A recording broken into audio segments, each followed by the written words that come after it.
কারা ফটকে ৯ মাসের শিশু সন্তান ও স্ত্রীর মরদেহ ছুঁয়ে দেখার পর অশ্রুসিক্ত চোখে বিদায় জানান নিষিদ্ধ ঘোষিত ছাত্রলীগের বাগেরহাট উপজেলার সভাপতি জুয়েল হাসান সাদ্দাম। হৃদয় বিদারক এমন দৃশ্যের সাক্ষী হল যশোর কেন্দ্রীয় কারাগার।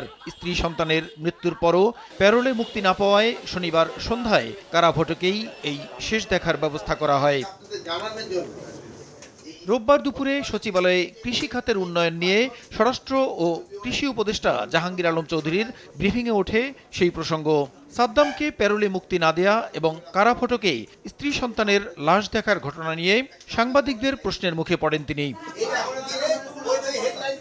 তবে এ বিষয়ে কোনো মন্তব্য করতে অপারগতা প্রকাশ করেন জাহাঙ্গীর আলম চৌধুরী। আরএফএল চেয়ার, ক্ষমতার নয় সমতার চেয়ার। না না না, আমি দায়বদ্ধ না। আমি আজকে কৃষির জন্য ডাকছি না। আমি কৃষি ছাড়া বলবো না। আমার স্বরাষ্ট্র দেশুন যায়, আপনার স্বরাষ্ট্রটা জিজ্ঞেস করুন। এছাড়া আওয়ামী লীগ ছাত্রলীগ নয়, অপরাধীদের জামিন দেওয়ার বিরুদ্ধে ছিলেন বলে মন্তব্য করেন স্বরাষ্ট্র উপদেষ্টা। ছাত্রলীগ আওয়ামী লীগের ভিতরে জামিন দেওয়া না, ক্রিমিনালদের জামিন দেওয়ার ভিতরে, ক্রিমিনালদের জামিন দেওয়ার বিরুদ্ধে। প্রশ্নের মুখে কৃষিখাত ছাড়া অন্য কোনো প্রসঙ্গে জবাব দেবেন না জানিয়ে বৈঠক থেকে চলে যান স্বরাষ্ট্র উপদেষ্টা। প্রসূন আশিস, সময় সংবাদ, ঢাকা।